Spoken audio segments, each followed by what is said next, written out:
Today we'll be learning about how bad things happens to good people, and we'll be learning that in the book of Job today. So today you can say that today is like the first day of like Bible study, and without further ado, now we'll get straight into it. All right, so if you haven't already, grab yourself some notes or a pen and pad, because we'll be learning a lot of things today in the book of Job, besides the point that I'm trying to teach. It's currently 4 a.m. right now. If you're watching this at the same time, then, grab something, grab some snacks or something, because we about to do Bible study.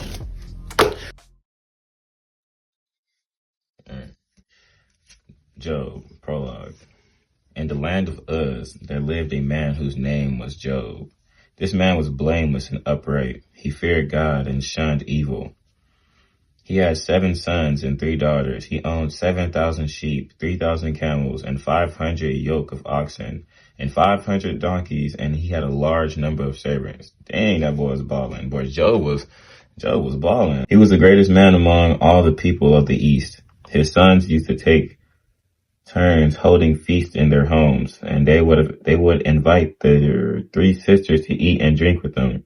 When a period of feasting had run its course, Job would sin and have them purified. Early in the morning, he would sacrifice a burnt offering for each of them, thinking, perhaps my children have sinned and cursed God in their hearts. This was Job's regular custom.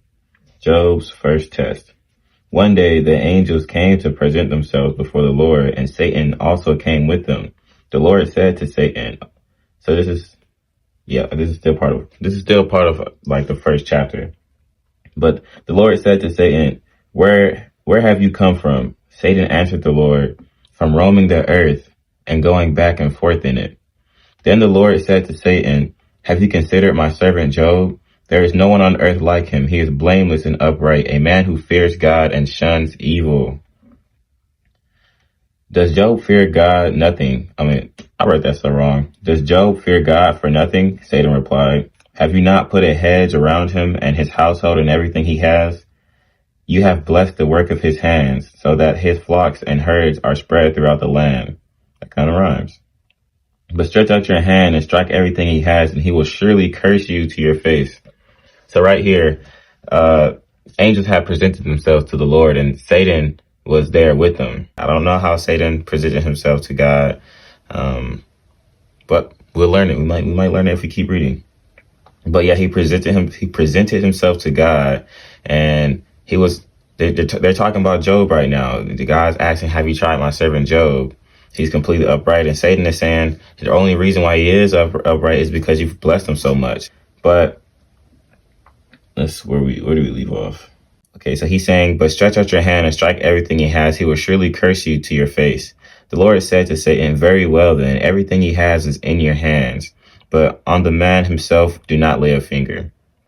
Then Satan went out from the presence of the Lord. One day when Job's sons and daughters were fasting and drinking wine, the oldest brother's house, a messenger came to Job and said, the oxen were plowing and the donkeys were grazing nearby. And the Sabins, what is that? Attacked and carried them off.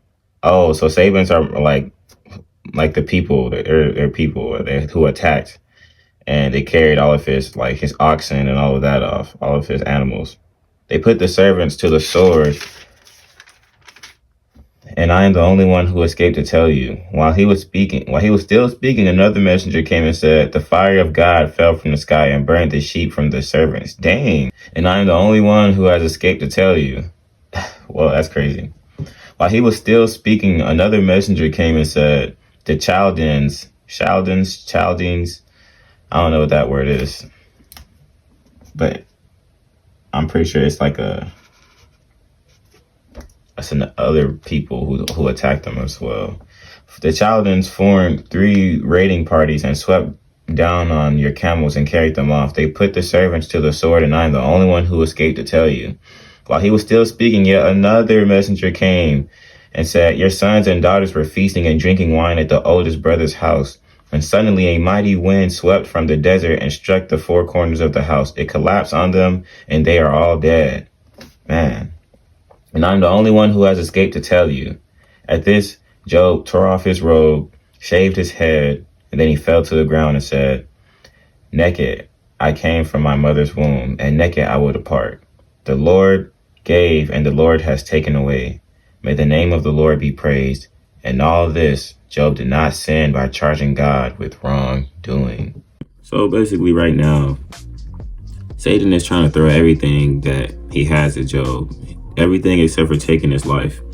Because he's trying to prove to God that if he take all these blessings away, that he can get Job to curse God. And God took him up on it. He said, well, yeah, do everything except for harm him. So right now we're seeing everything that Job lost. Like he lost his servants, he lost his children, he lost his camels, he basically lost all of his wealth. And he lost his posterity, he lost his children. And so let's see what happens next in chapter 2. I'll read that on another day. It won't always be just one chapter. Sometimes we'll skim through a whole bunch of chapters and we'll just be skimming through it and only read the important points. But yeah, today is the first day of Bible study. Sometimes bad things happen to good people. And stay tuned. Episode 2 will be coming really soon. But until next time.